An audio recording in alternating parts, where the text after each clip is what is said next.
How you doing? I've been saying your name wrong. Jeffrey Spilker, Liberty and Justice, Mark Dorfman. Let me get this camera straight. How y'all doing this morning? Up in here early with your boy, ready to get all this news and all that Epstein stuff that I got stacked in the deck. Y'all already know what it's about to be. We gonna get it today. It's Sábado Gigante. Saturday morning, y'all. Hope y'all slept well. We'll get that tie straight up in that camera. Trump, Maxwell tells all. Epstein partner in crime answers every single question asked by the DOJ. Batty Lynn, I see you. Rebecca, gran bueno. But y'all know what we got to do first, right? Got to get the jam on. Got to wake y'all up. Got to get this guy going. And we got to turn this up. It's Saturday, y'all. Let's go. Ooh, all the vocal cords are hitting right. At least I think so. Y'all be like, don't sing that. But you know what? I'm going to do it anyway. And bling, bling, bling. We ready to go now. Bling, bling, bling. Time to start the show now. Bling, bling, bling.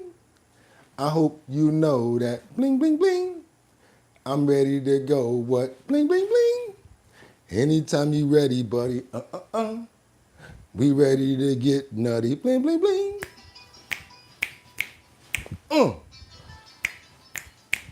One more time.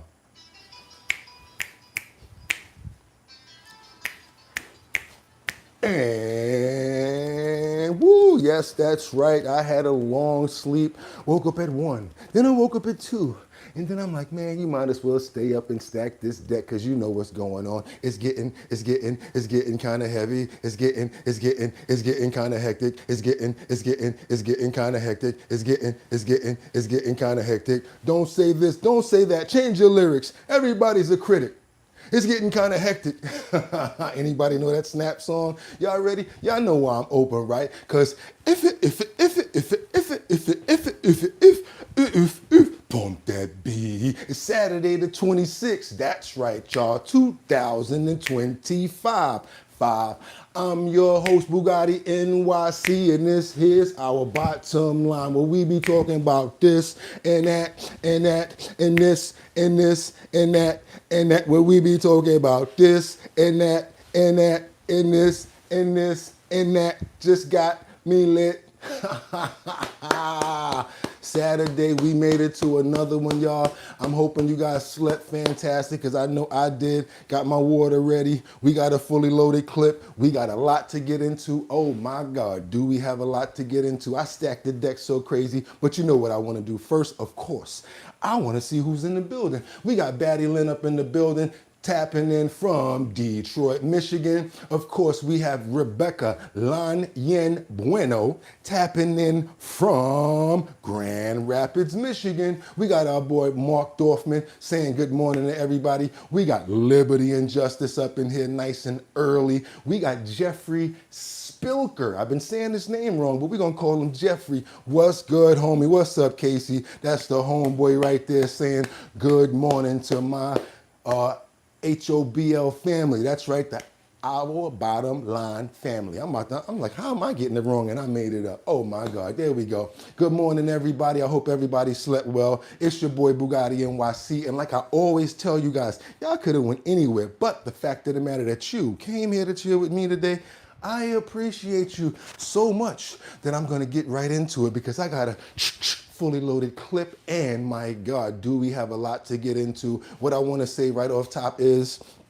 I'm glad that you guys have been coming here. I know that you guys really ready to make sure we get all the information that we've been getting into. We got to start off the way we normally do. I know y'all are like, no, let's get into the Epstein stuff. No. We got to be nice. We got to go around the world in different places and see what's going on. Plus, we got to give other people time to get here, because I like to make sure that everyone has a chance to see what we got going on. So that's right, you guys. I hope y'all slept well. Casey, what's good? I hope you're doing good, buddy. Batty Lynn, I hope that you're doing fantastic. I wonder what the weather's like out there in Detroit. Let me know. I'll look at the comments. Also, guys, let me know also where you're chiming in from, as well as, do you know what time it is? Check the clock. I want to know what time it is because I love to see, hey, wait a minute, somebody said it's 6 o'clock in the morning over there, 3 o'clock in the afternoon over there.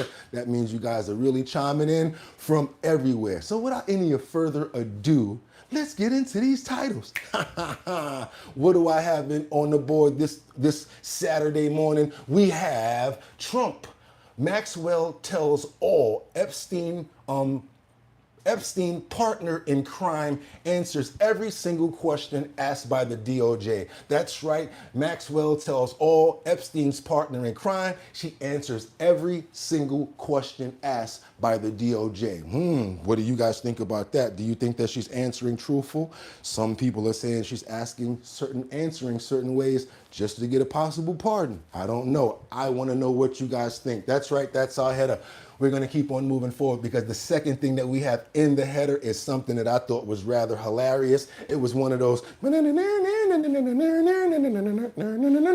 one of those situations, like a Benny Hill situations, you guys. I'm talking about the illegal immigrants that pre-planned a hideout at the Loxley elementary school site. Oh my God, these guys thought that they were going to get away from ICE, and guess what? Doom, doom, doom, doom, doom, doom. Doo-doo-doom-doom. ICE, baby. Caught them. As soon as they ran on the scene, they forgot all about their escape plans, their hiding places, and even the ones that did still got what? Silver bracelets. Silver bracelets. They're one size fits all for everybody. What we got over here? Thank you so much, Job 4, for making sure that you got that membership going on for 2 months. Also, thank you so much for the $5 super chat. Let's keep on moving forward because last but not least, we've got virally known Watch King has been robbed of his watches and more outside of his home. That's right, the virally known Watch King. He's been robbed of his watches and more outside of his home. I'm talking about these guys were dressed up as like they were doing lawn care. They had on the yellow vests. They had, you know what? I'm not even going to tell you guys. You know what I'm going to do? I got to stack this deck. You guys know what's going on right now.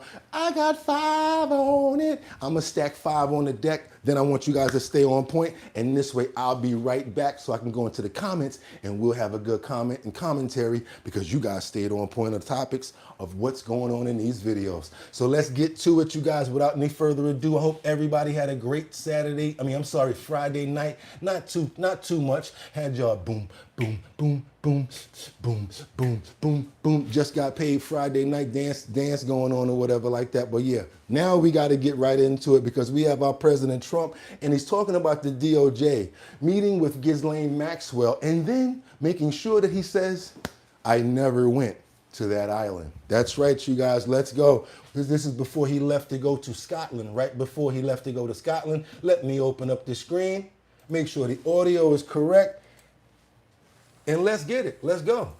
What are you hoping Todd Blanche gets out of this meeting with Ghislaine Maxwell? Well, I don't know about the meeting. I know it's taking place, and he's a fantastic man.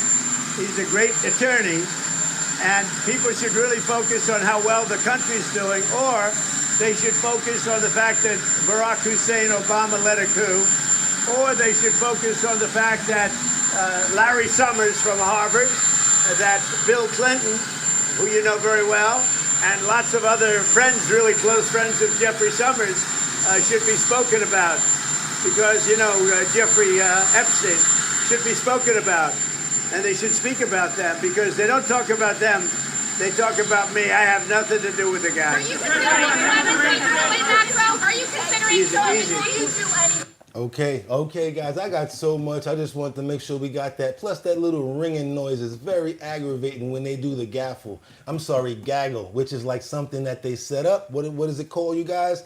That's that gaggle when it's just something just out of nowhere, not like a preemptive, and it's just bad, I guess. I don't know if the plane was there or whatever was going on, but that noise is ridiculous. Let's get right into the other part that I was talking about, which is the illegal immigrants that had planned hideouts at this Loxley Elementary project in high school. So basically what they're doing is they're building a high school and they're using illegal immigrants to do so. And these immigrants basically tried to, make hiding places and plans of escape just in case ICE came on the scene. But Just didn't work. Because as soon as they heard that music, doom, doom, doom, doom, doom, doom, doom, they know what's happening. ICE is on the scene, y'all. It's over. So this is what happened. And were not only working there, but they were preparing for ICE raids, establishing safe locations where they could hide out in the facility. Breaking details tonight about yesterday's immigration raid at the Loxley Elementary School construction site. The illegal immigrants arrested there actually made escape plans, anticipating federal agents were eventually coming.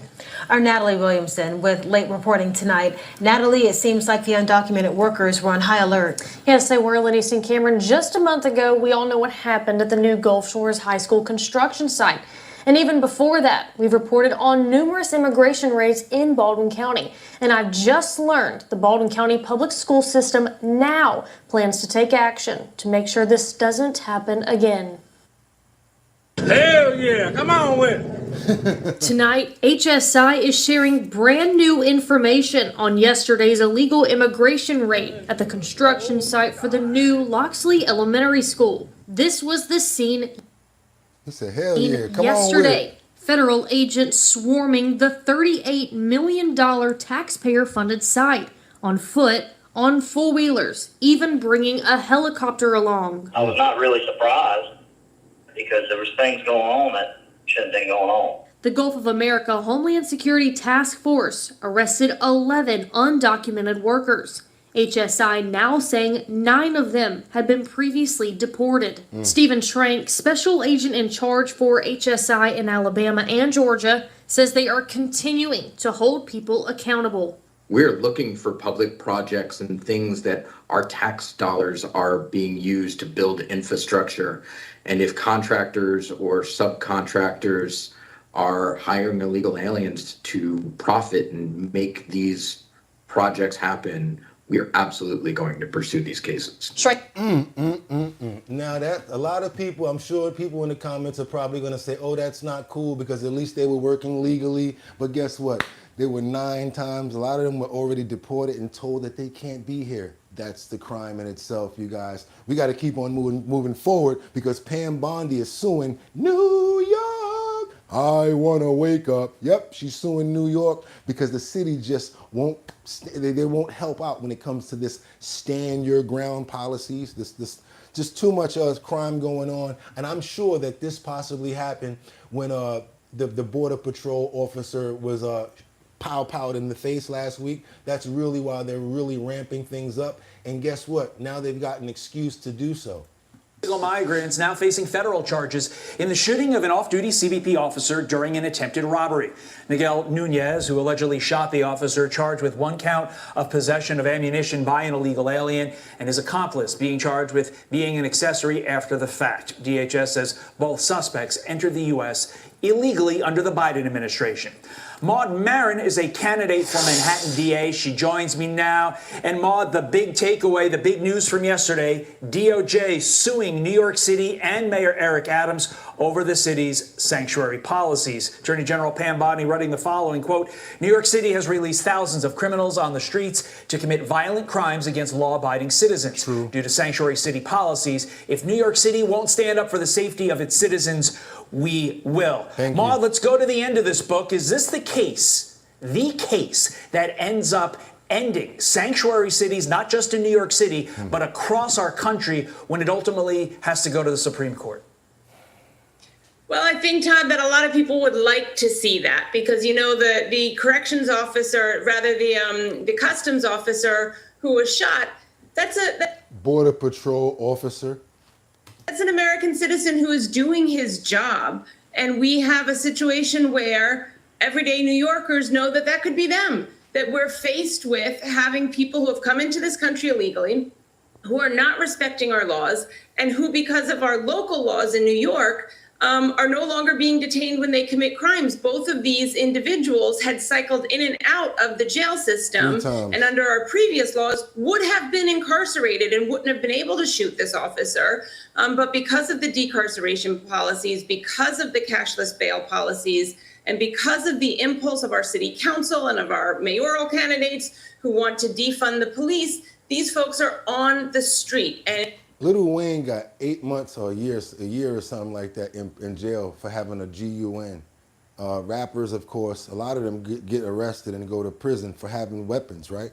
So let me ask you guys a question. Do you think that there any difference when it comes down to this situation? Think about it. Now, we're not criminals or anything like that, but a lot of times it may be like, you know, just to protect yourself. We had our own football player, Plaxico Burress. You remember, even though he made a mistake and pow-powed himself in the leg, he was charged and he went to jail for having a weapon.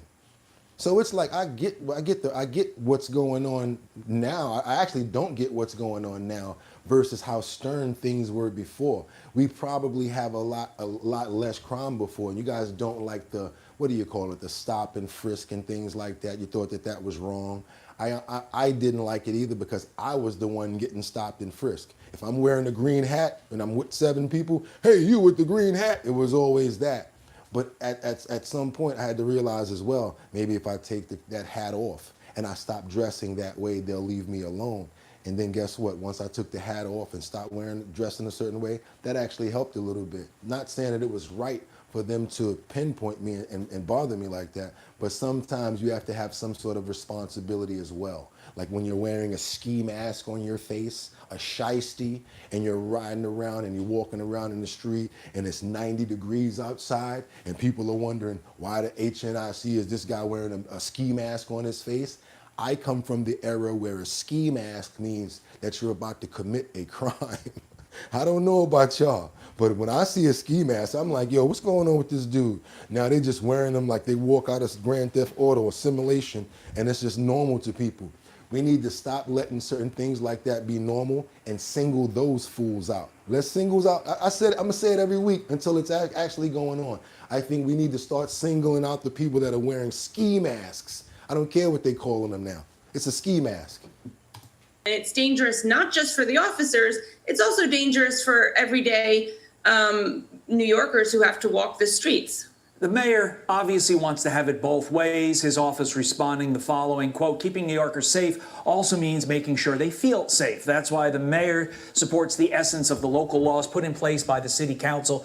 But he has also been clear that they go too far when it comes to dealing with those violent criminals on our streets. This, of course, getting to the essence of the argument that you want these illegal immigrants to feel safe to report crime when a crime is committed, because if they have to remain in the shadows, that's bad for society overall. As DA, how would you navigate that concern, Maude?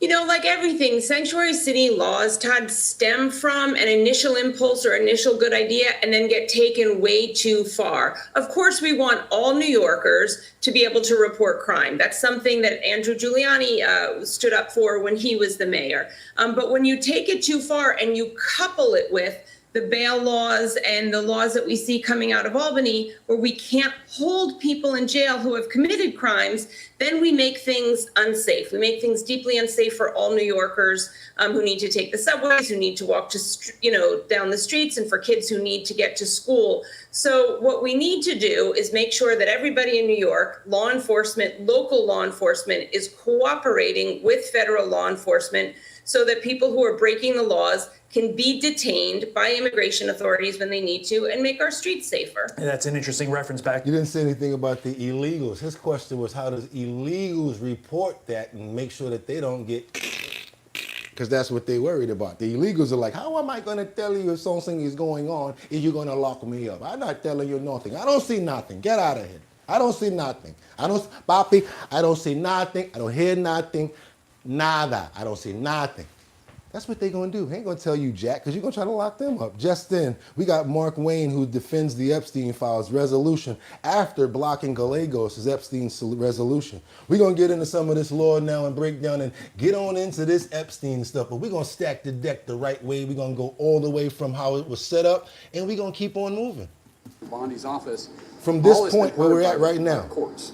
There isn't anything they have that the grand jury hasn't looked at. So you're going to have a judge release all that information, or they can't release what they have. All their findings was heard in either New York or Florida at different times. And let's be honest, regardless if it's mine or if it's his resolution, it's just a resolution. The audio is not binding. Yeah, it's not binding because this clear separation of powers here between legislative and judicial.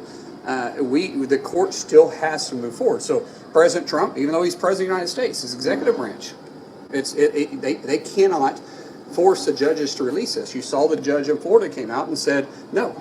Well, before we can get our hands on it, the judges have to agree to it. And I think by Pam Bondi calling on them and the president calling on them, and then us here in Congress calling on them to release the information, hopefully the judges will see it different. But until they do, that judge sitting over that case that oversaw the grand jury, as you guys know, the grand juries are pretty tight-lipped. Most of the time they don't release that information. That's all our resolution does, is say, hey, please release this stuff. Would it be helpful if the Justice Department just released all the information it has? I don't think that, well, like I said, I don't think they can, because all the information they have had been heard by the court. They wouldn't have any information. There's surely some investigative material that they haven't put out yet. Why would they? I mean, seriously, why would they put it out? No, why would they have it if they hadn't released it all the way to the court? There was the files that Trump's name is apparently in. I mean, wouldn't you want to see that? Would Congress want to see that? Well, we've already debated that. I mean, the Wall Street Journal report that came out on that was absolutely ridiculous by an unnamed source. And the file that they're saying his name could possibly be on it, the president has made that very clear, not just this year, years ago. That was because he kicked him off his course and told him he can't be part of his club anymore. So would you want to see that? Would you want to see that? If we could. The problem that I'm having. This guy right here, you are just a spicy little sister, ain't you, boy? You a little sassy one. Pay attention to this guy. I don't know what his name is. I don't know, and I don't really care. But he's one of the kids that I'll get in school and I'll be like this. I'll just put him up against the wall. I'll get in trouble. I get suspended for him. Yeah. I get suspended for him. They're like, yeah, I did. Oh, yeah, how many days? Yeah. And then next thing you know, he'll come to school the next day looking like Tommy Hearns.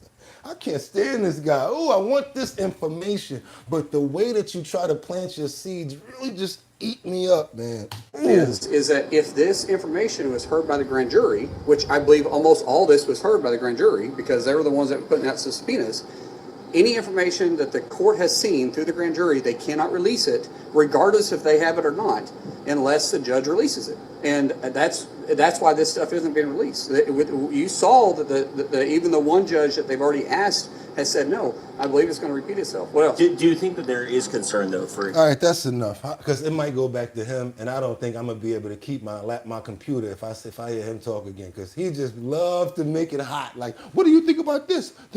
Set his little fires and stuff like that. Nope, we're going to keep on moving now, because we got to keep on moving forward, because we got this extended interview by Mike Johnson. He's going to speak a little bit about the Epstein files, all of this conspiracy stuff that he's trying to say, why they're not trying to get the information out. Oh, Mr. President's not doing this and doing that. But they don't want to talk about Bill Clinton. They don't want to talk about Woody Allen. They don't want to talk about, sorry to say it, Chris Tucker. Those are the people that were actually on that list too. What y'all got to say about that? Chris Tucker's name was on that list, allegedly. Don't mess with my YouTube channel. Let's go, y'all. Let's keep on going. Mr. Speaker, it's great to see you. Thanks for the time. Welcome. Glad you're here on the Hill. Good to have you. Jeffrey Epstein, has it ground the House of Representatives to a halt? That is the public perception. I think the Democrats are working really hard to make that the public perception, but it's not true. I made the case many times today, and I have over this week. The House Republicans are united on this. We all want full disclosure, maximum disclosure. Many of us have been intellectually consistent about that from the beginning, and nothing has changed in that regard. The president himself is there as well. There's no daylight between us and the White House, and he says he wants all credible evidence to be put out there for the American people to make their own conclusions. And they're working on that. The problem they have is that much of what is referred to loosely as the Epstein files is under seal by the courts. And so you got to have the Department of Justice go in and request the release, for example, of the grand jury testimony. That was denied today by one Florida judge because it's a very difficult, delicate process. It is, and there's a reason for that. I'm a former litigator, federal courts. I mean, the grand jury process is jealously guarded, and a lot of the material that comes out of there cannot be carefully evaluated by people because there's no cross-examination in a grand jury hearing. I mean, none of the evidence has to be corroborated. It's not a full trial setting. So a lot of allegations can be made in a situation like that, where if the public just viewed it that way, they might skew it one way or the other. So It's something in our system that has traditionally been protected. The judges are cautious about that. I understand that, but at the same time, this matter, I think, is an unusual one. It merits, there's so much public attention regarding this, and the allegations are so dastardly. I mean, just evil acts. The people deserve to know, and so that's why they're pressing for it. And to the point, when the Trump Justice Department said there were more than 1,000 victims, for people who knew this case very, very well, did a lot of investigative work on it, that number surprised them. That's a lot. High number. Yeah. That's a lot. Meaning that, to their minds, investigative reporters and others, there have to be accomplices, uncharged accomplices, and that aspect of justice is still missing. That's why I honestly think that Ghislaine should not get a pardon or a time reduction. The reason being is because those crimes were still made against people, children, and many people that couldn't defend themselves. So I really feel like Ghislaine really needs to also do her time. Don't do the crime if you can't do the time. Keep your head up. That's right. Keep your eye on the sparrow. I ain't playing. I still think they need to be like, yeah, let's see what we can get from her. Because again, how do we know that this information that she's giving out is actually factually and true? You got sentenced to 20 years. They also say that she was the one that was allegedly orchestrating all of the hookups and all of the flights. What you guys got to say? I'm already finished my 5. Real lies will realize the real lies. I agree. Looking fresh. Big Papa, yes, agree. Real lies will realize the real lies. I like that. What will it take for everyone to join up? Indigenous, Black. I like you guys. Y'all on point today. Now let's keep on going because we're going to, I'm just a bill. I'm just a bill. And I'm sitting here on Capitol Hill. Well, I was, yeah, y'all remember that, right? We're going to Capitol Hill. Because guess what Tim Burgess says on the Epstein files? I know a lot of dirt bags too. I have a saying that has to do with bad people because it happens to me. I do business a lot. And sometimes I say, you meet good people from bad people. It's true. Sometimes you meet a really good person through a bad person. And the reason I'm saying when I say the bad person, I might be justifying and defining that person as bad business, the way that they do their business tactics, but the person that they link you up with may not have those sorts of business tactics. That's why I also call it swimming in shark water when you do business, because you have to be able to survive when you're getting bit and you got that little bit of blood digging out, spitting out, and then you got the other sharks that's trying to get, oh, he's bleeding, let's get him. But you got to be able to be like this and still, yeah, come on over here if you want to. That's just a little cut. You got to be able to defend yourself as you're moving in the shark tank. That's what it's like when you're doing business. That's how I look at it. It's a shark tank, and you got to be able to be on point like this. And if you get bit, you got to be able to keep on moving and keep on fighting. Like, just because I'm bit don't mean that I can't fight. You know, like a scarred lion. Go ahead and mess with a scarred lion and think you're gonna win. Watch what happens. Come on over here, see what we got going on. Here we go. Yeah, this is the part that I was talking about with Tim Burchett. I think that's his name. Where he basically said that. I know a lot of dirt bags, because I do too, Tim. Meantime, a meeting is now underway at a Florida courthouse in Tallahassee between Ghislaine Maxwell, the convicted accomplice of Jeffrey Epstein, and the Deputy Attorney General Todd Blanche. The House Oversight Committee has issued a subpoena for Maxwell to testify before that panel next month. Lawmakers will head to the prison where Maxwell is serving a 20-year sentence to hear what she has to say. Tennessee Republican Congressman Tim Burchett is on the House Oversight Committee. We'll get to Joe Biden in just a moment, but let's start on the Maxwell-Blanche meeting that's happening right now in Florida. And the question that I have for you is, you were pushing this resolution for a subpoena for Ghislaine Maxwell to give a deposition before the House Oversight Committee. What do you want to know from her, Congressman? Well, I wrote Chairman Comer a letter a couple weeks ago, and in fact, we passed the resolution in the subcommittee of oversight and to get that subpoena, and Chairman Comer graciously agreed to follow through with it. Yeah, I would hope that we could get to the bottom of it. I want to know the money trail. I want to know who employed. Was Epstein a foreign agent? Who are his benefactors? I want to know the way that they access these children. I want to know names of the people that were involved. I don't care about people who flew on his dadgum plane. President. That's what y'all want to know. All of the stuff that he's saying, that's what y'all want to know. Y'all like, yes, we agree. They don't care about who flew on his plane. I want to know about all this other stuff. The people that were involved. I don't care about people who flew on his dadgum plane. President Trump has stated multiple times he flew on his plane. As a matter of fact, he banned that dirtbag from Mar-a-Lago over 15 years ago. I'm tired of hearing people trying to pin Trump to it. Trump has been out front saying that he knew the guy, and he banned him from Mar-a-Lago. They knew each other. They ran in the same circles. It's just like me. I know a lot of dirtbags myself. But I would hope that we could follow the money trail and just see where it all leads. And hopefully in all this, and I warn people, we need to protect the name of the innocent. Then they were children at the time that were raped, over 1,000 apparently. Yeah. And you know, I've been told we could bring down governments and places all over the world. Well, if they're built on this, dadgummit, we ought to bring them down, because they are, to me, they're doing business with the devil, and I'm sure Mr. Epstein's dealing with him right now. Ooh, it said if those countries and those nations were built on that, they need to be taken down. Don't even worry about trying to protect them, because then he said, because they're built up on the devil, and Mr. Epstein is probably dealing with him right now. Ooh, that was fiery right there. Woo! Mike dropped him. So one of the big questions is, how much does Ghislaine Maxwell know? All right, we got to keep on going, but that right there, woo, that was a mic drop. Y'all do me a favor, double tap that screen if y'all appreciate the content that you're getting. If you're not already subscribed to the channel, go ahead and become a subscriber.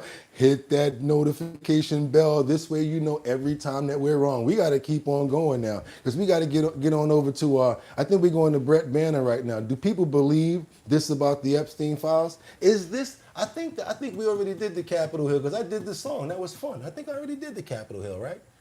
Yeah, we're going over here. We're going to Smacks of a Cover-Up. Let's go to Smacks of a Cover-Up real quick.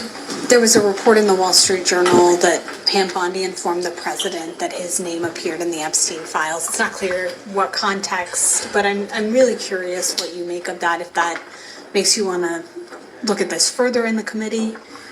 There should definitely be a subpoena for those files in the Senate as well as in the House. Obviously, the president was informed that his name appeared multiple times and then denied it. But the fact that he was informed and the decision was made to refuse to release the files smacks of a cover-up. What we're seeing is a cover-up ongoing in real time. The American people deserve better. So this is where I disagree. We just heard from lawmakers and major people that that was not because of the administration. The lawyers, I'm sorry, the government. What was that? Why weren't they giving out the DOJ was denied the files. That's what happened. They were denied the files, and they just explained why they wasn't giving up the files. So don't try to blame it on one person. I just want to interrupt a little bit, you guys, so that we both can make sure that we're on point with that. If you're trying to blame one person or an administration, what you need to do is blame the courts for not handing over these files, right? Because they're grand jury files and they don't want to hand them over. You can't blame that on the administration. They've already put in for it, buddy.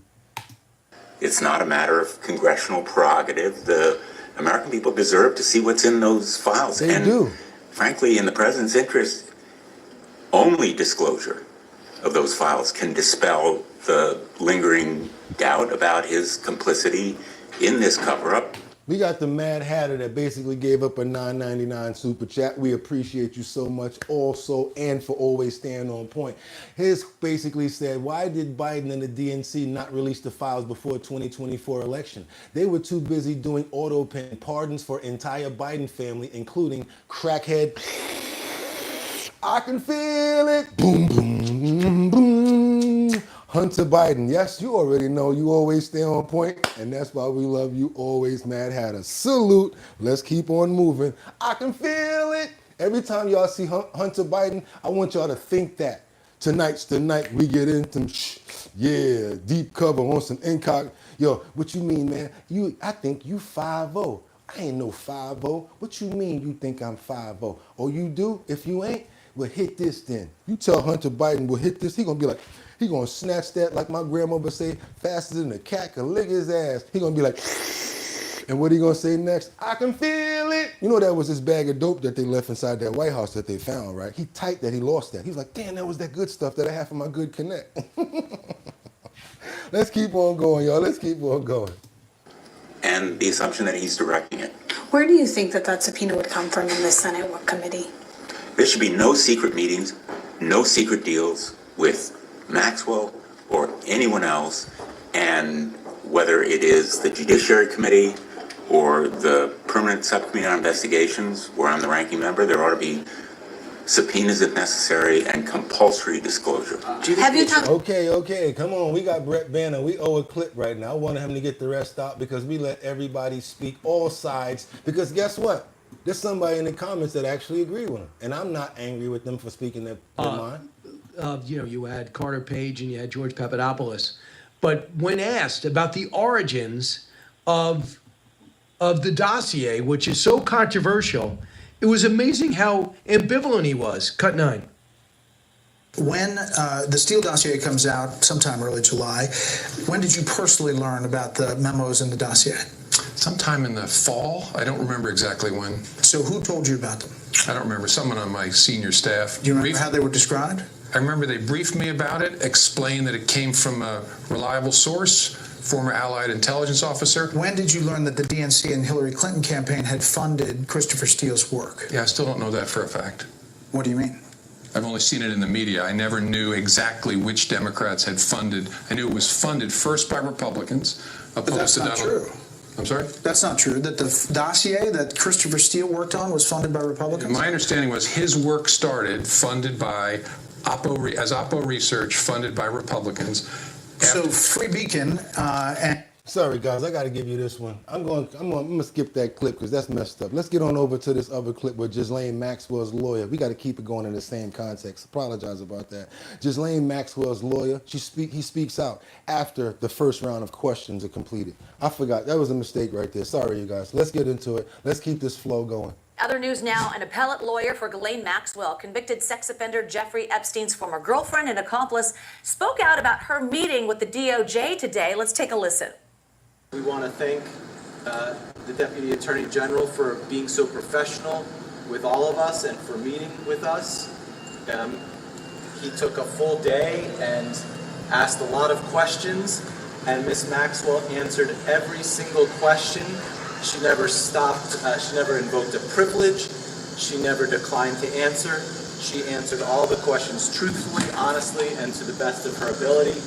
And that's all the comment we're going to have today about the meeting.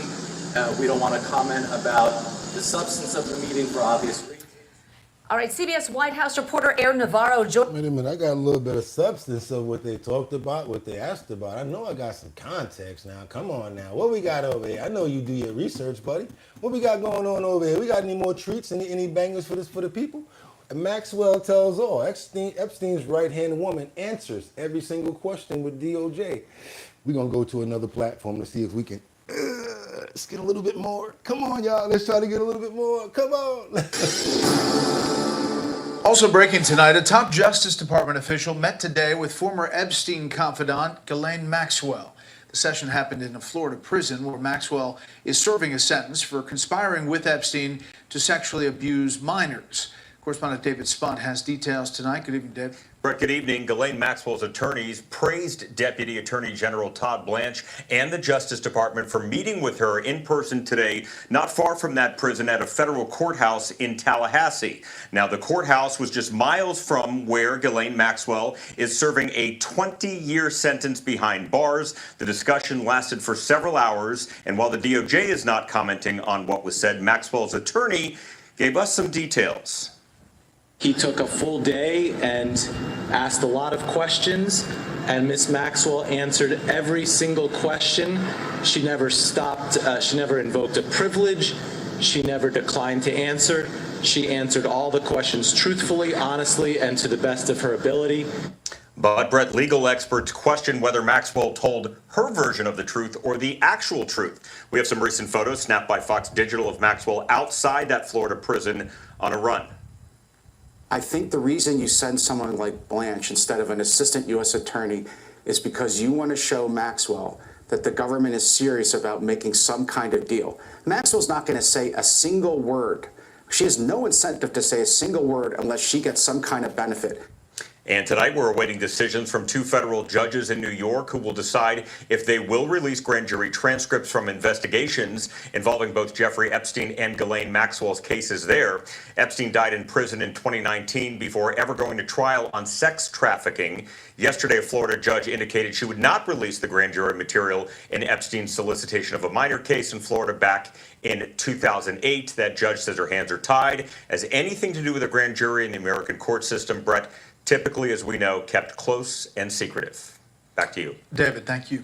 So yeah, we're gonna see what happens in the New York case. But again, let's not blame anybody if it doesn't come to pass. If they don't want to give up that information, that's not the administration, you guys. That is basically the court saying, no, we're not giving you that information. In that last case we just saw in the comment that he just said, it was about children being involved. So why would they want to give up any children's information? I would look at people and be like, shut up and go sit down. I'm not going to give you this child's information and what happened to them and all of that. No, you can get some stuff, but even me, I'd be like, you can't get that. And I don't think that I would even want to see it out of respect for the children when it comes down to that aspect. Names and times and all of that. No. How about the crime and when it happened? And that's about it. Okay, what do we have over here? Mark Fine moved of the country. How is she in jail when there is no files? Well, she's supposed to be doing 20 years for what they just said, for crimes against for minors. A criminal woman, yes. They hung out a pardon to keep her quiet. I don't think the Epstein is not that he's gone. Somebody said they don't even think he's really dead. Crip Up says she's in jail because she's facilitating getting the teenage girls onto the island. That's why you have a glove. Straight up and down, thank you so much, and I'm glad you got a glove. Straight up. Video. We got this video right now because Epstein was asked himself about his friendship with Donald Trump, and it resurfaces. This is an old video clip right here, basically where Jeffrey Epstein was asked himself about his relationship with President Trump. Well, then Donald Trump. It's the moment Jeffrey Epstein is asked about his friendship with Donald Trump, and it's going viral today. Have you socialized with him? Yes, sir. Yes? Yes, sir. The year was 2010, and the financier was battling an onslaught of lawsuits from multiple women, accusing him of sexually abusing them as minors. Epstein and Trump were known to be good friends, and in the deposition, he was asked directly. Have you ever socialized with Donald Trump in the presence of females under the age of 18? Epstein pauses, shakes his head, then answers. Though I'd like to answer that question, at least today, I'm going to have to assert my 5th, 6th, and 14th Amendment rights, sir. The deposition has resurfaced as the backlash over the Epstein files continues to dog the president. Today, Deputy Attorney General Todd Blanche traveled to Tallahassee to speak with Epstein's ex-girlfriend, Ghislaine Maxwell. She's serving 20 years for recruiting underage girls for Epstein. One thing Ghislaine Maxwell may be asked about is the birthday book, a book of raunchy letters from Epstein's friends she reportedly put together for his 50th birthday. According to the Wall Street Journal, President Trump wrote a letter with a doodle of a naked woman. He's calling the report a scam and is suing the newspaper. The existence of the book is, it's an absolute fact. An attorney for Epstein's victims say the book is real and is currently in the possession of the Epstein estate. It's going to go down in history so that the world can see this book, and they'll... Just like your nose, boy. Woo! You got a snout on you, my man. You're like a bullet or the tip of a missile. Oh no. Who were Jeffrey Epstein's best friends at the time? What other pictures were in there? I had to shout that out real quick because woo! Yeah. Look like Roxanne. Remember what was my guy's name in Roxanne? What's the comedian name with the big nose in Roxanne? They're like putting Pinocchio.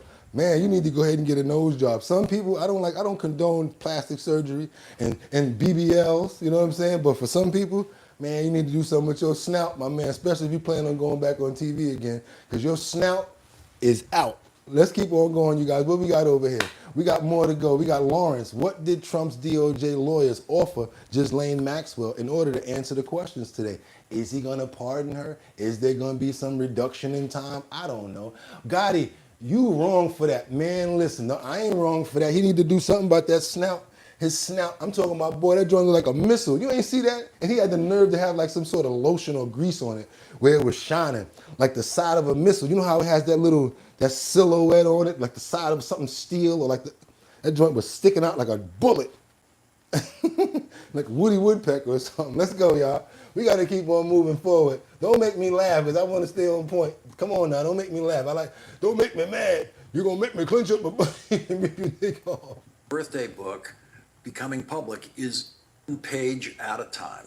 That is the breaking news of the night. 24 hours after we broke the news on this program last night that a book of birthday letters to Jeffrey Epstein on his 50th birthday is in the possession of the Epstein estate in Florida. Other news organizations have credited our reporting and been following up on it and adding significantly to that reporting tonight. The latest reporting is from the New York Times, and it includes the image of the first page of the birthday book. It is a handwritten letter from Jeffrey Epstein's convicted co-conspirator in sex trafficking, Ghislaine Maxwell, who assembled the book with the help of many of Jeffrey Epstein's rape victims who Jeffrey Epstein and Ghislaine Maxwell raped when they were in middle school and high school. We learned last night on this program from the lawyer representing those victims that they were told by Ghislaine Maxwell to help her actually assemble the birthday book. And here is Ghislaine Maxwell's birthday note. The very first page of the birthday book was the birthday note from Ghislaine Maxwell to Jeffrey Epstein. Here it is. It says, Jeffrey, the idea behind this book was simply to gather stories and old photographs to jog your memory about places and people and different events. Some of the letters will definitely achieve their intended goal. Some, well, you will have to read them to see for yourself. I know you will enjoy looking through the book, and I hope you will derive as much pleasure looking through it as I did putting it together for you. Happy, happy birthday, love, Ghislaine. Both the New York Times and the Wall Street Journal are reporting tonight that Donald Trump's name appears on the list of contributors to the birthday book. The Journal reports that contributors to the birthday book, quote, were grouped under categories such as science, Brooklyn, and family. The Journal says that Donald Trump and Bill Clinton were listed on the Friends group, which also included Jeffrey Epstein's criminal defense lawyer, Alan Dershowitz. The New York Times is also reporting tonight on another handwritten note to Jeffrey Epstein by Donald Trump. It says, to Jeff, you are the greatest, reads an inscription in a copy of Mr. Trump's book, Trump, The Art of the Comeback, that belonged to Mr. Epstein. Well, I swear, MSNBC, I'm calling y'all out right now because y'all be really trying to go there. Now, this is something that you can get at a book signing. You know what I'm saying? October 97, to Jeff, you're the greatest. How many times somebody done, hey man, can you sign this book? Or this is my book, let me send you one over. Woo, boy, they be ringing around. And they try to get all dramatic. This book that Donald Trump gave. Man, if you don't get up out of here with all that until we get this file and this information, trying to go ahead and bury yourself, you're going to wind up like all them people that was talking crap about Diddy, and next thing you know, ding, ding, ding, ding, he coming out of jail like this. Y'all looking all stupid. Yeah, man, until you find out what's going on. See, I'm smart. I don't do all that no more. I used to do that when we first started this. Oh, I don't like such and such. Oh, he did this, and next thing you know, the whole thing switched, and I'm all wrong, and now I'm looking like this. Ba-dooba-ba-ba-beeba. Abba-dooba-baba-beeba. So until I find out, I don't want to be the abba-dooba-baba-beeba guy. So you know what? We're going to keep on moving forward because y'all know we got more in the deck. We're going to keep on stacking. What I got for y'all over here, I got to catch up to myself. I got President Trump asked if there was a chance to pardon Ghislaine Maxwell, what would he do? And here go his response. President Trump speaking to reporters over at the White House just before leaving for his trip to Scotland. want to go right to our senior White House reporter, Kevin Liptak. Kevin, you've been listening to what the president had to say. Update our viewers who may have just tuned in. Yeah, and it was quite a lengthy session that we had with President Trump out on the South Lawn as he's heading now on his way to Scotland. And I think one of the most interesting things that he was asked and sort of answered was whether he was considering a pardon or commutation for Ghislaine Maxwell. Remember, she is the associate of Jeffrey Epstein, who is down in Tallahassee, Florida, yesterday and today, speaking with the Deputy Attorney General, Todd Blanche, who is potentially looking for more information about this Epstein case in a bid to kind of tamp down on the furor among some of the president's supporters who believe the administration has not been transparent enough. And the reason this question of a pardon or commutation has come up is because people are wondering what incentive Maxwell will have to kind of spill the beans, to talk to Blanche, to give him the information that he needs. You know, she's serving a 20-year prison sentence down there for sex trafficking, and she has appealed her case. She wants to get out of prison. Listen to what the president said when I asked him this.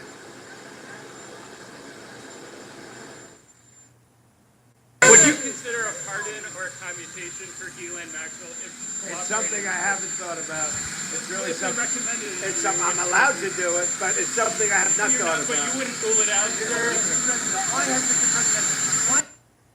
So you hear the president saying that he hasn't thought about it, but that it is within his power to do that. At another point in this, the president was asked, well, do you think Maxwell's words are really credible, given she clearly seems to be jockeying for some sort of leniency? And the president said that Todd Blanche, the person who is interviewing her down there, that he has an enormous amount of faith in him, that he is a great man, that he kind of knows what he's doing. Remember, Blanche is also President Trump's former criminal defense attorney. Now, on this Epstein matter, the president also clearly looking to deflect some of the questions, asking why people aren't asking more about, for instance, Bill Clinton's associations with Epstein, other Democrats who may have had associations with the late convicted sex offender. And so the president, you know, clearly trying to deflect some of... I don't think so, because it's not just about deflecting, it's about the truth. If a lot of other people are involved in something, I'm definitely going to say the same thing, especially if I wasn't doing nothing shifty, low down, gritty, and grimy. If I wasn't doing nothing grimy, I'm going to be like, what about them? This one was over there 289 times. Let's get on over to this other situation that we got, because Elena Haba, she's going to remain as the top New Jersey prosecutor, you guys. She's already been advanced in D.C.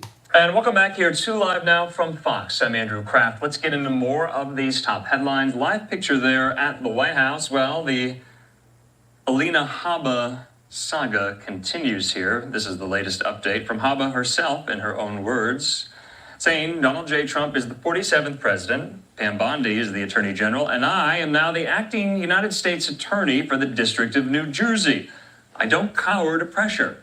I don't answer to politics. This is a fight for justice, and I'm all in. So, according to the New York Times, the DOJ today clearing the way for Haba to remain in her role as the top federal prosecutor in New Jersey. Her tenure as interim U.S. attorney, it was set to expire at midnight Friday. Now, the decision will allow her to lead the New Jersey office for at least the next 210 days. So, guess what? Policies that have been going on. President Trump had policies that have been going on in the United States are now being adapted by other countries and other nations, because, you know, we're not the only country that's being overwhelmed when it comes down to our country being overtaken by illegal immigrants, people just constantly coming in without the rights and stuff like that. Guess who else is dealing with it? Greece. Greece is the word. That's right, Greece. They slamming the door on illegal migrants, and they're struggling to cope with the violence, the crime that's taking place. And now they're taking a page from Trump's book, I think, and they're basically fighting back now. They're arresting people. This is something that's basically not only going on in the United States, guys. I hear about this in the UK. I hear about this in Canada. I hear about it all over the world, where illegal migrants are just coming into the country, their countries, illegally. Now look at what's going on in Greece right now. Half of illegal migrants using their shores as a ticket into Europe. The small nation is defying Europe's lax policy on accepting illegal immigrants making the dangerous voyage across the seas from the Middle East and Africa on small boats, finally shutting the door and turning them back. Greece has started rounding up and arresting illegal migrants. These guys who arrived in Crete from Libya were hauled onto a bus straight to a detention centre. The country recently declared it would suspend all asylum applications from North African countries and set to work as soon as the law was signed. Hundreds of mainly men had arrived in one day, but the Navy and buses were there ready to detain them. The Greek immigration minister did not mince his words when speaking to Parliament about this issue, very clearly saying illegals are not welcome. Η ελληνική κυβέρνηση, ο Έλληνας Πρωθυπουργός Κυριάκος Μητσοτάκης θα πάρει όλα τα απαιτούμενα μέτρα για να προστατεύσει την πατρίδα μας από αυτό το οποίο γίνεται. Online commentators applauded this firm stance, saying, Greece just showed what leadership looks like. No loopholes, no excuses. Secure the borders. Protect your people. It's not complicated. Time for the UK to wake up. So what do you guys think about that? Is our administration so bad when you see it being adapted by other countries? You know why? Because they see results and they're tired of it, just like me. I am so tired of it. Yeah, candy, sneaker. You want candy? Man, if you don't get out of here trying to get me to help you all send that money back to that cartel, I'm good. What y'all got for me in these comments? This has been happening for the past 8 years, bro. Great. Fantastic, double X. I'm glad it has. Greece has been doing this for years. I'm glad it has. Robert, hey Robert, thank you so much. I'm glad you stuck out like that, because guess what?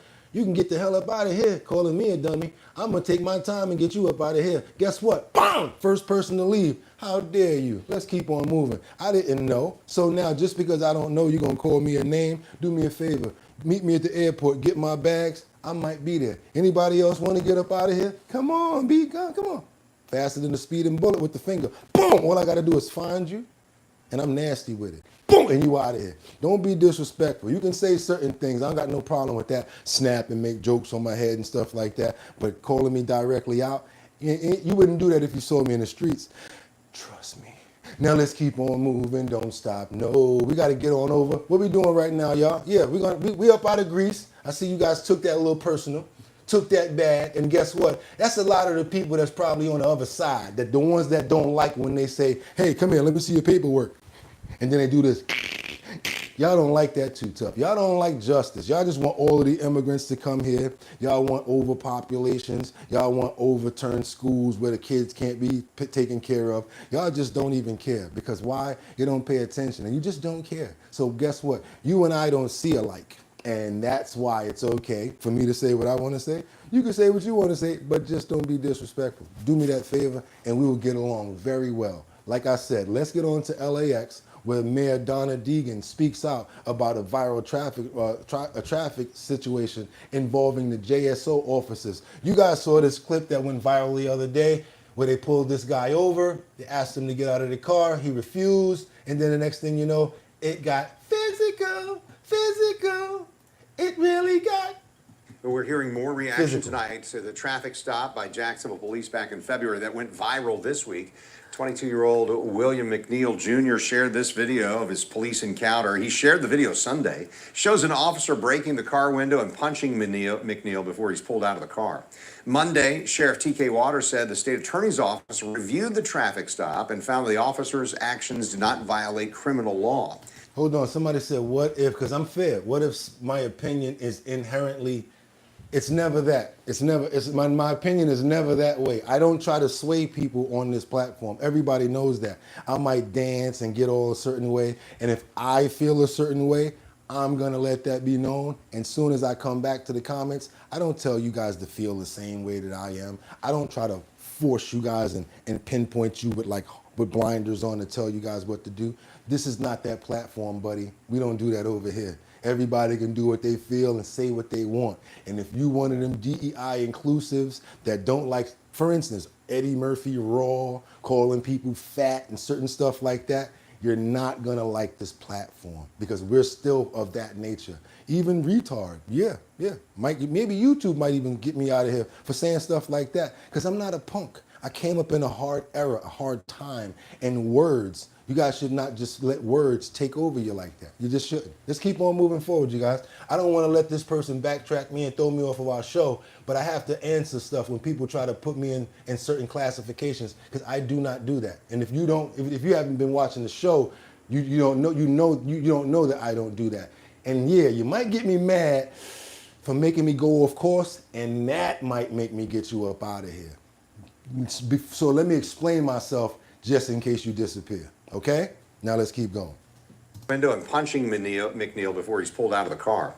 Monday, Sheriff T.K. Waters said the state attorney's office reviewed the traffic stop and found the officer's actions did not violate criminal law. McNeil has retained nationally known civil rights attorneys Ben Crump and Harry Daniels, and they've demanded accountability from JSL. This afternoon, I had a chance to ask Jacksonville Mayor Donna Deegan about the traffic stop. She said there's no question it's disturbing to watch the video. She responded to how the community is reacting. Some people have expressed frustration that I haven't, been more outraged or whatever it is. I am a very pragmatic thinker when it comes to how these things go, and it's not to diminish whatever happened there.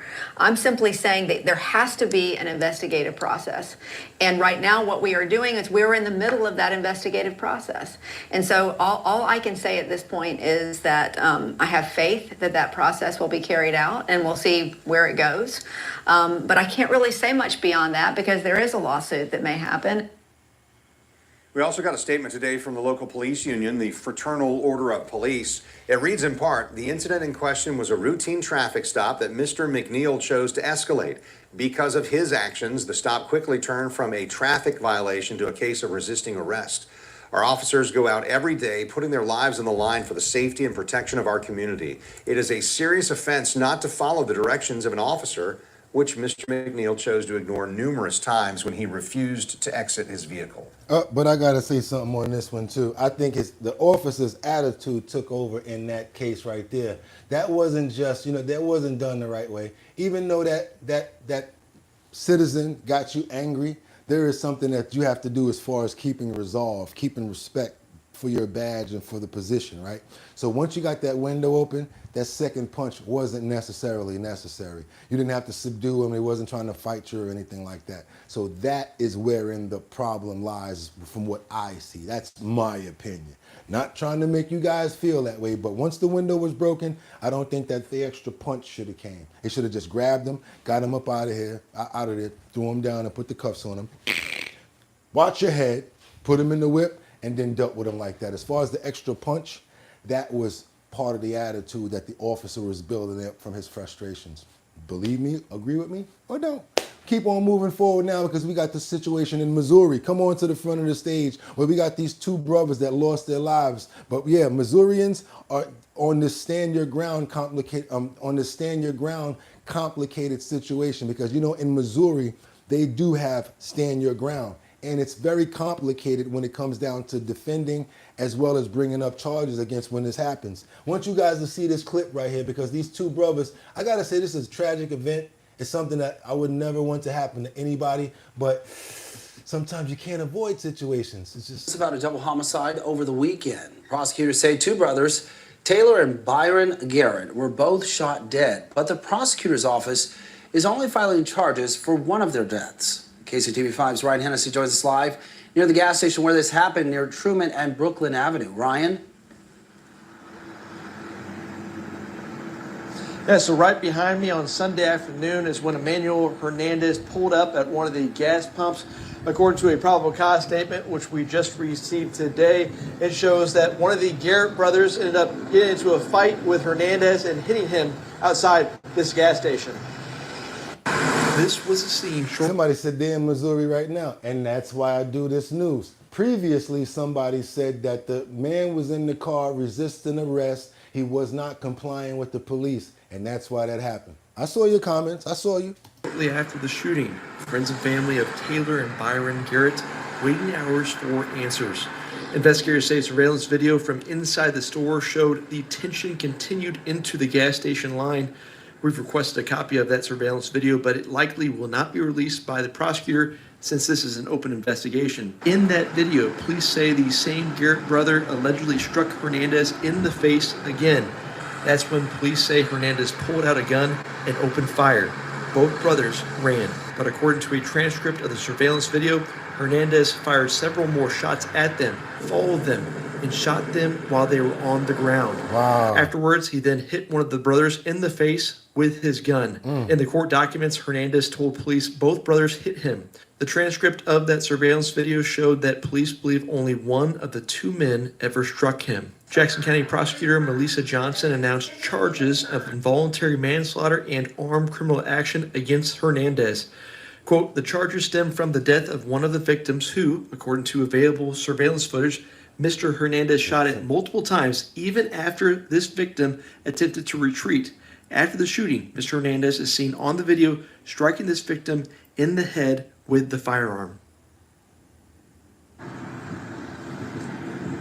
Prosecutor Johnson says Missouri's self-defense laws is the reason why she hasn't brought charges in that second murder, citing specifically Missouri's Stand Your Ground law, which has a policy that says defendants do not have the duty to retreat before using deadly force just because they feel threatened. In Kansas City, Ryan Hennessy, KCTV5. Oh, that's what that means. Okay, I learned. You learn something new every day. That means that you don't have to retreat if you feel like someone's committing a crime against you or hurting you. Like in New York, you could have a GUN on you right here, and somebody pull a knife on you. They're telling you to run. You better run. Don't use that thing. Don't pull it out. Don't defend yourself, Bernard Goetz. Don't believe me? Remember that case? Go ahead and look it up. Bernard Goetz helped try to defend himself on the subway. Had people surround him. They even tried to reenact the scene several times on many different movies, many different times. Bernard Goetz had to go through so much court and so much battles. Had like 4 people tried to run up on him. Pulled out a screwdriver, tried to jab him. What did he do? Pow, pow. Next thing you know, come over here, Mr. Goetz. Made the news and everything. Tried to lock him up and all that. For real. Y'all remember? Anybody know what I'm talking about? Subway vigilante. There you go, demonetized. A white dude couldn't drive with lights off. Nobody would punch him. Nobody would punch him or care. Okay. Yeah, I remember that. I find getting longer as I get older. Laughing my ass off.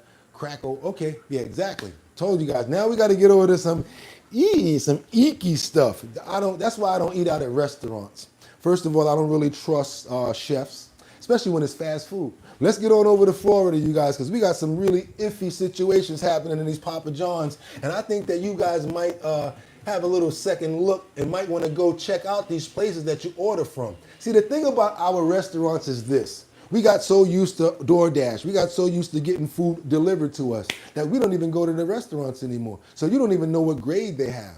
You know what grades are? That means the level of cleanliness. And you're giving grades by the health department. So if you don't go to the restaurant, all you know is what they're serving. You don't know what's being served to you.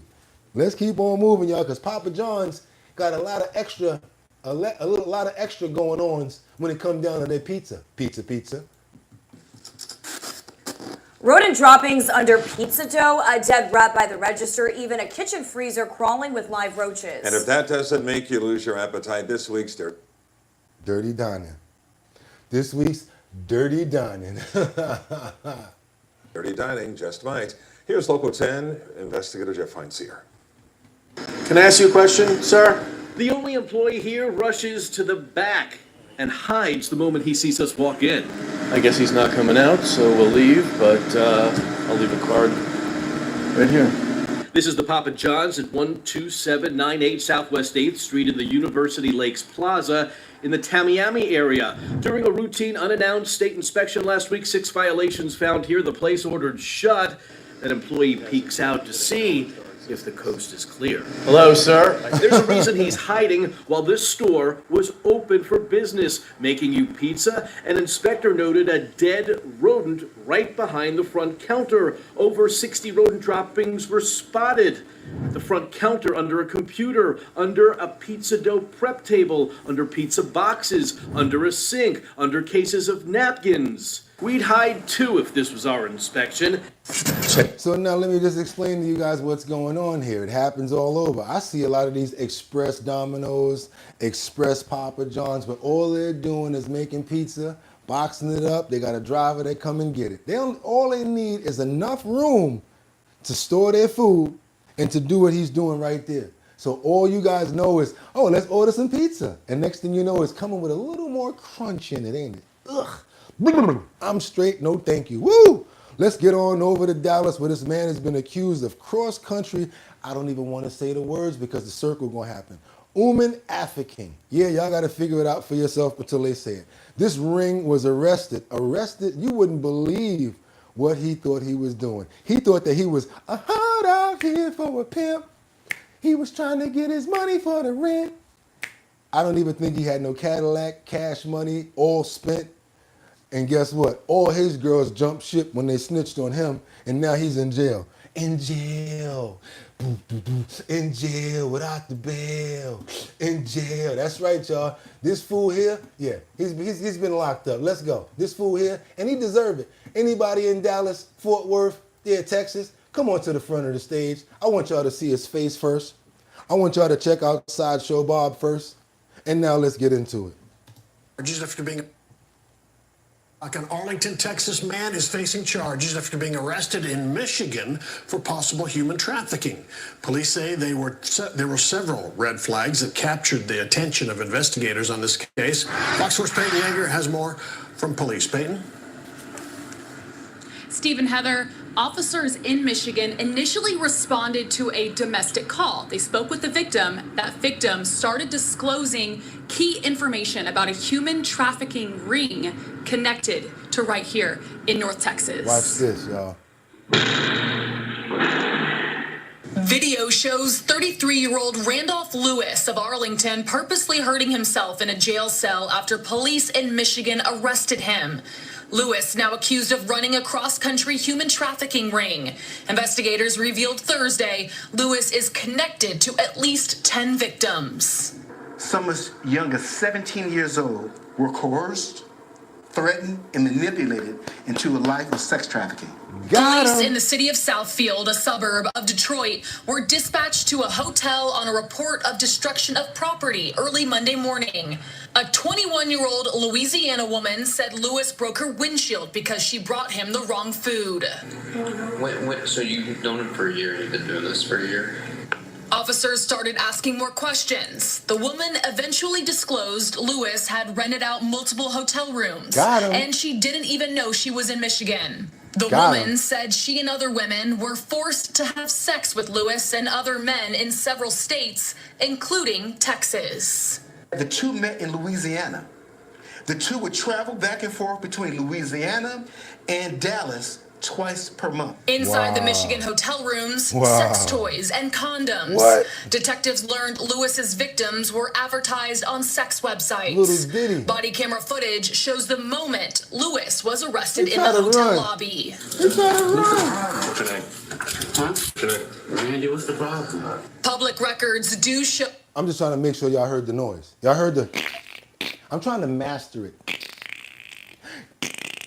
It's kind of like the Dougie Fresh click. Ooh, it's kind of like that. Well, you got to just master the clicking noise. Because it's really stern. Like, you know, they get them up there like, excuse me, sir, it's too tight. Oh, can you loosen it up a little bit? No. Keep on moving. Lewis had an address at a home in South Arlington. We checked in with local agencies. He was arrested in Dallas County in 2024 for an outstanding warrant for drug charges, and also in Tarrant County in 2023. And as for this ongoing human trafficking case, a woman, a victim, did come forward to police in Louisiana prior to Lewis's trip to Michigan. That is ultimately why he fled the state of Louisiana. So charges are expected in Louisiana as well. It's unclear if any victims here in Texas have come forward to law enforcement agencies here in Texas. Police in Michigan are still working to get in contact with those other victims. Steve? All right, Peyton Yeager reporting tonight. Got him. Out of here. Oh, and that charge right there is no joke. You want to mess around with pandering? You want to mess around with human trafficking? Yeah, buddy, you gonna get it. Yeah, they gonna serve him up nice and hot. Yep, he gonna get a nice lot of time. They're gonna be making free such and such T-shirts, free little mook mook, free such and such. Half the time they be talking about free. This fool don't even know what they locked up for. Just talking about let him out. He do all types of crazy crimes like this.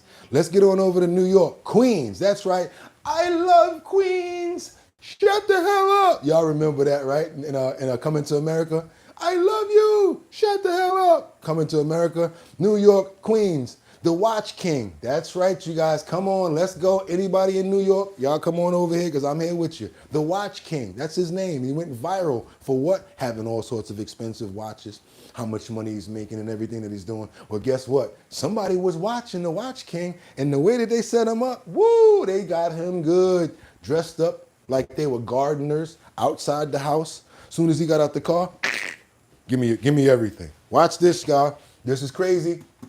Queens, New York, and he should have already been on point or had some kind of security, especially if he was going to be moving around with that much money, that much of valuable jewelry on him.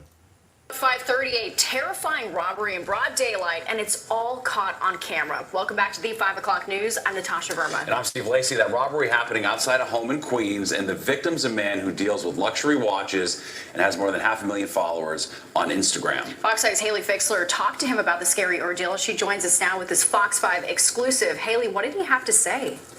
Well, he's known as a watch king. He's a famous watch dealer, and he not only tries to educate people about different watches, but now after yesterday's robbery outside of his own home, he's trying to educate people about staying aware of their surroundings. I do want to show you this surveillance video one more time. This is video that shows 39-year-old Moishe Haimoff coming home around 10 o'clock yesterday morning. And then you can see a man dressed in what appears to be a fluorescent construction vest running up behind him. Haimoff runs into his yard, and when another man dressed the same way then comes sprinting to help the other suspect, Haimoff then falls to the ground. Police say they took hundreds of thousands of dollars worth of jewelry off of him. The two men then took off running. Haimoff says there was a third man behind the wheel of a... That's why you don't be cheap on security. You could have paid somebody $200-300 just to hold you down while you're moving around. Or you already know that hopefully a lot of that jewelry is insured, probably overinsured. But yeah, look what happened. Getaway car, and that he knew what was happening as soon as they took out a weapon. Of course. I turn around, there's a taser. There's a gun, and I already knew that I'm getting rough. So he tased me. One hit the leg, one missed, hit my belt. So I feel my whole body now in shock. They said, give me everything. And I said, why are you guys, what are we doing? They said, shut up, give me everything. So they ripped the chain off my neck. They took the watch on my left hand. They took 3 bracelets from my right hand. Again, this happened in Queens, and he says it's not something he would have expected because his store, it's on West 47th Street. But Haimoff believes he was specifically targeted because it's known that he has access to luxury goods, and as you can see, he displays all of them on social media.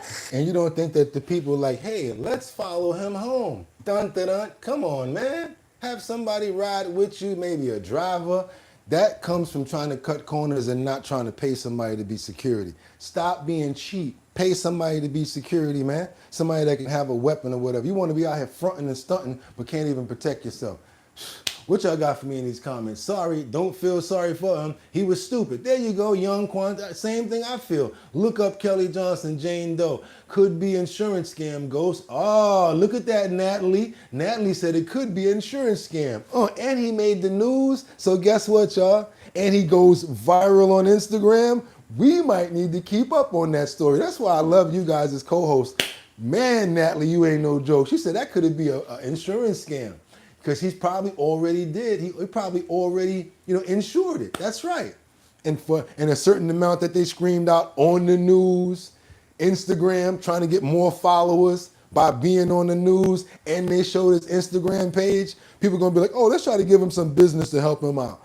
Hey, okay, it could go that way, Natalie. Good investigative reporting, Natalie, with just a few words. Thank you so much. Now we got this guy over here, this guy who, he can't talk no more. He probably talk like this now.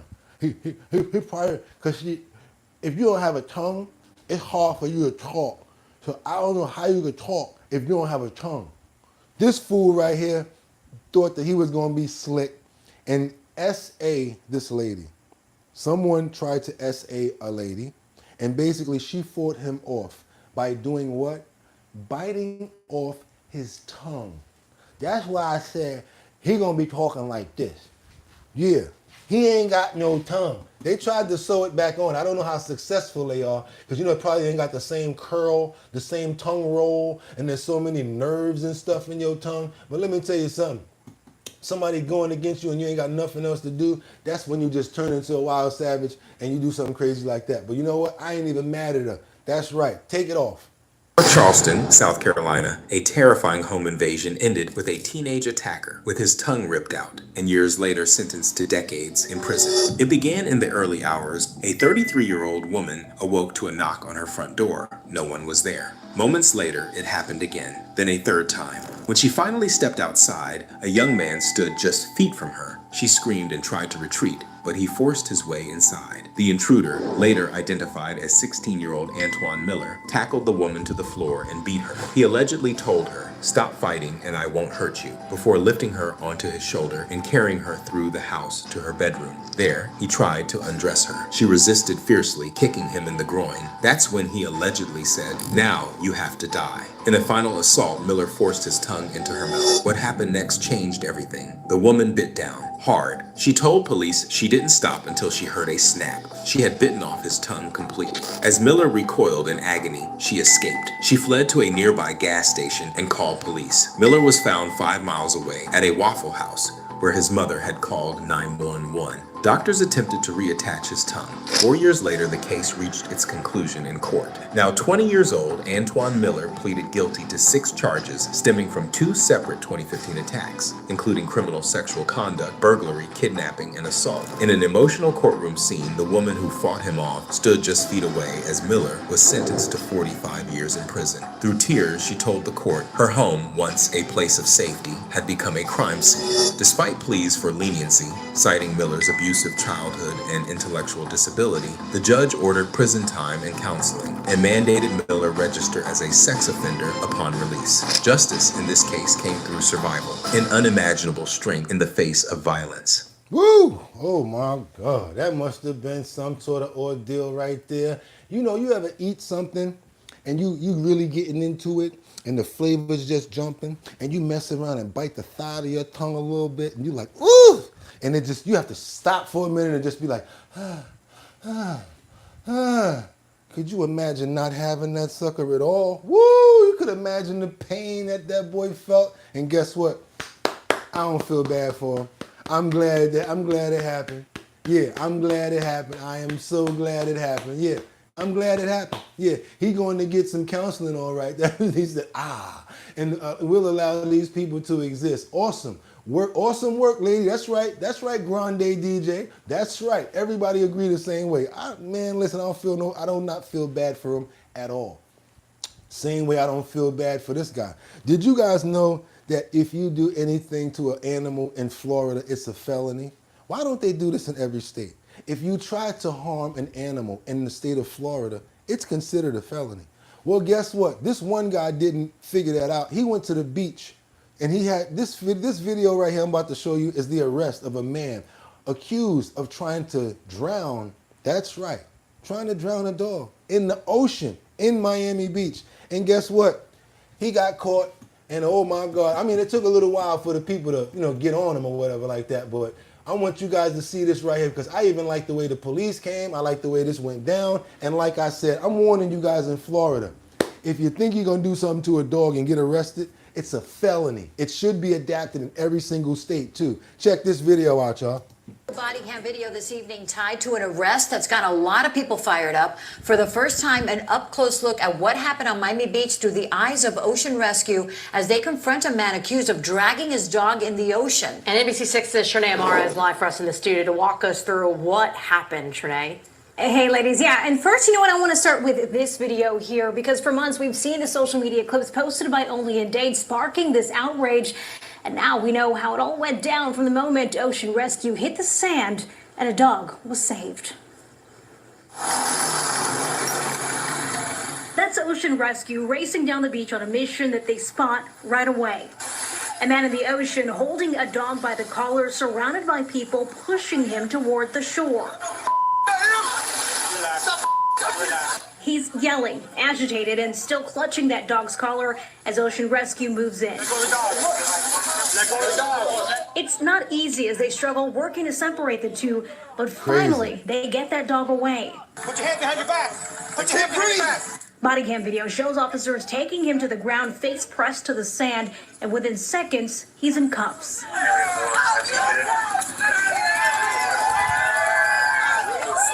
As he's carried off the beach by his hands and feet, the crowd cheers and witnesses start telling police exactly what they saw. He was pissed, he was drunk, and he was very so far, yes. Meantime, the dog is walked off the beach by officers who finally show it some much-needed love before putting it in the back of the Miami Beach squad. Can't even breathe, man. Good. All right. Okay. Now, police identified that man as Yurko Mendoza Patino. He was hit with 4 charges, including animal cruelty and disorderly conduct, and the dog was taken into protective custody, and the dog is now safe. Jackie. I know. New body cam video this evening tied. That dog need to be fostered by somebody else. Does not need to go back to him. I want to know what you guys in the comments think about that story right there. What needs to happen right now when it comes down to him, and what do you think needs to happen with that dog? Let's go. We got, oh, he's such a nice looking dog and he can't tell he's a nice dog, right? Yes, you can tell that, right? Ooh, immigrants, why are they always Mexican? He said, I can't breathe. Ironic, since he was about to drown the dog. He must be a foreigner. What else y'all got for me? Someone Google to see if it's a felony in all 50 states. I can't while watching. Man, I missed the video. Are you live? Yes, we are live. Let's go. Let's keep on going, you guys, because now we got to go to boo, boo, boo, boo, boo. My style is boo, boo, boo, boo, boo. Boo, boo, boo, boo, boo. Y'all know what I'm talking about? No? Y'all not young. Glorilla, yes, she's been arrested. She's been arrested on some drug charges in Georgia. And guess what? She wasn't even there when they broke in her house. Came to her house for a charge or something like that. But the only people that were there were family members. When the police came, they smelled the aroma of you know what, which gave them the right to search. They found some ganja, and guess what? They arrested Glorilla, who wasn't even in the state at that time. Thank you for all the love, you guys, and I'll give it right back. Let's keep on going. That's right, y'all. We got a situation right now where I can't really call it, because if you're not home, how they gonna lock you up for something you ain't even do? REG in Memphis. This is News Channel 3 at 5. First at 5 on your news leader, Memphis rapper Glorilla is arrested in Georgia just days before she's set to perform at her Glow Bash at FedEx Forum. Good evening and thank you for joining us. I'm Stephanie Skurlock. And I'm Greg Hirsch. She was arrested on drug charges. However, Glorilla's attorney says there's more to the story. WRG's Raven Copeland joins us now live from FedEx Forum. And Raven, fans are wondering if this will impact tomorrow's concert there. Yeah, Greg and Stephanie, organizers tell WREG that the show will go on. Today, the FedEx Forum tweeted a ticket link for the Glow Bash, and they tweeted that out for people to buy more tickets. They said the tickets are still on sale, and that will happen tomorrow. You know how hip-hop go. That probably made the tickets worth more. That was good promo. Stop playing. tomorrow night at the FedEx Forum. Now, as fans prepare for the event, Glorilla, her attorney, and the community are reacting to her arrest in Georgia. Days before Glorilla is set to headline her inaugural Glow Bash at the FedEx Forum, she was arrested on drug charges in Forsyth County, Georgia. The Forsyth County Sheriff's Office says this all started in the overnight hours of Saturday, July 20th, when deputies responded to a burglary call at the rapper's home. The police report shows someone in the home fired shots at a group of people who broke in and stole items. The suspects were gone when deputies arrived, and during their investigation, deputies say they smelled illegal drugs. Deputies then executed a search warrant and found marijuana inside the master bedroom closet. They charged Glorilla, the homeowner, with felony marijuana possession and possession of Schedule I controlled substance. If it was anybody else, if it was another Jane Doe, it's just because it's Glorilla, they make a big deal out of it. If it was Lakeisha down the street, it would have been nothing. Glorilla's attorney, Marissa Goldberg, tells WREG that the rapper was out of town and her family was home at the time of the burglary. Your news leader went on Bill Street to hear what people have to say about her arrest. I think that's the absolutely most craziest thing I've ever heard, because she wasn't there, first and foremost. Second of all, we don't necessarily know what happened in that situation. The robbers could have left it there. Anything could have happened. She wouldn't even been there. So how do you know somebody that planted drugs there? How do you know somebody in her family that had it? How do you know? It could be anything. Now, Glorilla was released the same day on a $22,260 bond. And again, she is expected to perform tomorrow night at her Glow Bash at FedEx Forum. Now, she tweeted about her arrest and she said, long story short, my house gets invaded and I'm the only one that gets arrested. Now, Glorilla's attorney says that there have not been any arrest warrants in touch with that home invasion. And she went on to say that Glorilla is a victim, not a suspect. All right, y'all. Y'all know what she need to do if it was me. If I was her manager, if y'all hear this, management, y'all hear me? Anybody in styling hear me? Anybody in the fashion department hear me? I have her run out in an orange jumper, like boom, boom, boom, boom, boom. I have her doing that song right there in an orange jumper. That's right, y'all. Let's keep on going. We got to keep on moving forward. We're going to go over to Tempe right now, because I don't do certain things like this guy does to get views. Everybody's different. People do different things on different platforms to get people to watch them. Me, I get up at 6 o'clock in the morning. I play news, 3 o'clock in the morning. I stack the deck. I get over here and I do what I do, and hopefully you guys like the content. You subscribe, you double tap that screen to get those likes up, because we're really trying to get on up to that 40,000. And right after we hit that 100,000 where somebody's gonna win that $500 or that PlayStation 5, that's right, 100,000 subscriber. That's what you're gonna win, $500 or a PlayStation 5. I'm trying to turn it up a little bit, trying to make you guys enticed. That's right, we gotta keep on moving forward, because I do things like that. I'm not like this guy in Tempe. What he does is he goes around and runs up on people's establishments. He pops out with like flash mobs. He does a whole bunch of things just to get views. I can't lie. It's been very successful to him until the last thing that he decided to do went viral, and the police didn't like it. A lot of businesses didn't like it. So now he got locked up and they not letting him out. Let's go. Let's get into the situation that happened in Tempe. Social media influencer is behind bars after his viral pranks caused chaos at several Valley businesses. Tempe police arrested 21-year-old Heston Cobb. He's known as Heston James on social media. He has more than 1 million followers on Instagram and TikTok. This is video of one of those pranks that Cobb put up on social media. It has since gone viral. Tempe police say that it shows him and a group of men going into a Tempe auto shop, and they're dressed up as employees, pretending to be them. Cobb then tells the group to begin working, and the men begin grabbing equipment and crawling underneath vehicles. One employee, see, that's what they do. They jump out of the van and then they just cause chaos. One employee screams to get out, but they just won't leave. They're just, again, just causing absolute chaos. In another viral video, Cobb shows up at a Chipotle dressed as a worker. He tells employees he's bringing in a crew to, quote, clean house. And he tells the employees that, yeah, that they're all basically going to get fired, or they're going to be cleaning up basically cleaning this area up, apparently. And then the employees at the Chipotle called 911.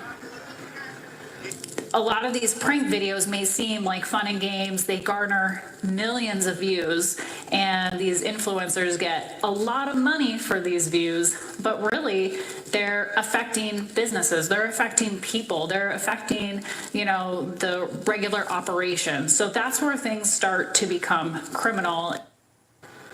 And so this is what's happening now. Cobb is facing several charges, including 5 counts of disorderly conduct and 5 counts of criminal trespass. And you know what happens once they get you, when you do that enough, they start telling you, now you can't have a social media, now you can't have this, because you know what? You done used your chances up too much, buddy. So he's lucky they're still letting him do that, because a lot of times when you get charged for doing things like that, stupidity, to get views, now he's locked up. You know what that normally brings? That brings them saying you can't be on the internet, period. Case in point, SA victims and people like that. She's pretty hot. Okay, what you got, Brian Pumper? Nope, not him. I could totally create platforms on SM. We're gonna keep, you're tripping. You're really bugging. We gotta keep on moving forward, because now we got this dad who bought some pizza, but something unusual happened into this situation that made them have to jump into action. All they did was thinking about, like we just watched the Papa John's guy with the nasty stuff going on with the pizza. Well, this situation happened. All this guy was trying to do was buy some pizza, but he spots something unusual about the delivery person, so he jumps into action the next day. Check this out, you guys. Lacey and Kevin Keeker, a firefighter and EMT couple with 5 children, ordered a pizza and salad from their local Domino's in Summerville, South Carolina, when their lives changed forever. The delivery woman was Barbara Gillespie, who didn't know she was about to stumble on their front porch. As Barbara approached the door, a sudden misstep sent her tumbling to the ground. What was most striking wasn't just the fall itself. Lacey and Kevin rushed to help, but looking closer, they realized the shocking reason why she had tripped, asking if the food was ruined. Barbara was 72 years of age and a great-grandmother. After she had left and received their generous tip, they decided to visit her at her workplace, surprising her there. But what happened next changed everyone's life. The image of an elderly woman working so hard at her age in a video for many was deeply unsettling. However, the couple had both recently lost their fathers, who were employed until their final days, so the couple went to the Domino's where she worked. Jumping into action quickly, what they did almost made Barbara faint, and this magical moment was captured on camera. First, their daughter walked up and handed her flowers. Then she almost fainted when they told her they had uploaded the video of her tripping. It struck a nerve, amassing over 12 million views and sparking a wave of empathy and outrage over the plight of elderly workers in America. Donations began, eventually reaching over $230,000, giving her time to have a life again and letting her finally hand in her resignation without worrying about bills. Letting Barbara spend her days with her children, grandchildren, and great-grandchildren, embraced as family by the Keers, whose generosity transformed her life. Yeah, Lacey. That's what I'm talking about. See, that's how we gotta be. We gotta help each other out. There's power in numbers, guys. There's so much power in numbers. You know, $1 can go a long way, especially if everybody's grouping up to send it to one person. They're like, oh, don't try to be slick, Bugatti. You trying to get us all to send you $1 in super chats. No, I'm not. But stories like that just warm my heart. And I love to give you guys stories like that because I like to make you feel good. That's the whole bottom line. Not just the craziness that's going on. We got Epstein for days. Yes, we do. We got all types of craziness, tariffs. We got all sorts of illegal immigrants coming across the border. But guess what? We also have some good people out here, and we can't forget about that. And I love to share that with you guys, especially on Saturdays when it's nice outside. Y'all can go get some air, drink some water, and not worry about problems, because problems present opportunities. Look at the end of the problem. That's right, the solution, and say, okay, now I got the solution. Now I just got to work to get to this point. And guess what? As long as the man upstairs keeps giving us the resolve and the energy and the blessing to do it, we're going to be able to keep on moving. That's right, y'all. Keep on moving. And if you're trying to make some money, Go on over to that link in the description where you guys can hit that link and make some money off some surveys. Today, there's up to $450 worth of surveys in there. You'll make some money and I'll make some money too. If you guys have a business, mobile barber, you could be a detailer. You might have something you got going on with grooming. I don't know what you do, but if you have a business and you have a flyer or a promo, send it over to me at bridgethisllc@gmail.com. That's bridgethisllc@gmail.com. What we're going to do is put that post up in the that notification up in the post area so all of our subscribers can see your business and probably send you some more potential business. Okay, that's right. Today is the day. I've been talking about this all week. I've been talking about what we're doing on Saturday, the 26th. So guess what? Today is Saturday. It is the 26th. So that means your boy Bugatti NYC is going to be at 815 Hutchinson River Parkway, Bronx, New York, 10453. I'm going to be there between 4 and 7 p.m. and we're going to be doing the Show Your Talent search. That's right, you guys. Somebody's going to come up. Let me see if they can sing, dance. Maybe they can cook. I don't know what y'all can do, but guess what? If you're the best, boom, you're going to make $250 in the Bronx today. And then we're going to be doing Staten Island, Brooklyn. We're going to do Manhattan. And then once we get everybody together and we finalize all of the finalists, one person is going to win $1,000, right? That's right, you guys, $1,000. I'm going to be the host of this event. I'll be there today along with Donna, and it's being sponsored by Big Drip Hard Punch. That's right, you guys, I'm going to be in the Bronx. If you guys are in New York, if y'all uptown, come holler at your boy. Make sure you're 21 and older, have a little sip of that Big Drip, and have a little holler at me. Also, whoever's not going to be there, we're going to be going live. Don't worry about it. We're going to still be going live, and you guys can actually see the footage, see DJ Don Dada doing her thing. You guys probably remember Donna from Black Ink Crew. That's right, you guys. She's a DJ now, and she's going to be DJing at our event today. So, yes, can't wait to see you guys. I hope y'all have a fantastic day. If you're going to come through, can't wait to see you later. It's your boy Bugatti NYC, and like I always tell you, y'all could have went anywhere. But the fact of the matter that you, Rebecca, you Batty, you Natalie, you Liberty, and also you, who's that? Parabole, came here to chill with me. I appreciate you guys. So until tomorrow, Purple Sunday, I'll see you guys then. And you know, y'all already know what I'm going to say. Could have went anywhere, but the fact of the matter that you came here to chill with me, I appreciate you. Happy Saturday. Have a great day and get 'em. Peace. 1.